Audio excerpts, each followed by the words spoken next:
বিএনপির মধ্যে কিছু চিহ্নিত ভারতীয় দালাল আছে, যাদের কারণে বিগত 17 বছর বিএনপি জামাতের সরকার বিরোধী বা আওয়ামী লীগ বিরোধী আন্দোলন সফল হয় নাই। তার মধ্যে মোস্ট ইম্পর্টেন্ট হচ্ছে বিএনপির আমির খসরু।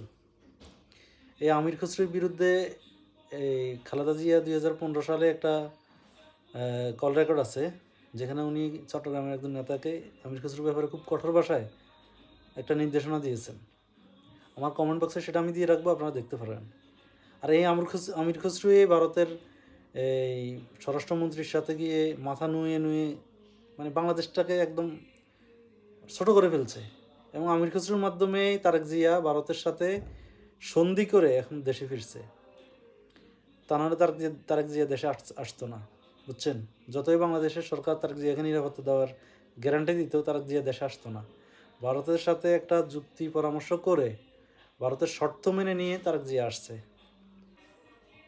তাহলে এই দল যদি আগামীতে রাষ্ট্রীয় ক্ষমতায় যেতে পারে, রাষ্ট্রের কি অবস্থা হবে একটু অনুমান করেন আপনারা। তাই এখনই সাবধান হন, আপনার মূল্যবান ভোটটি কাকে দিবেন? ভারতীয় দালালদের বাক্সে দিবেন না দেশপ্রেমিকদের বাক্সে দিবেন, সেটা আপনার সিদ্ধান্ত।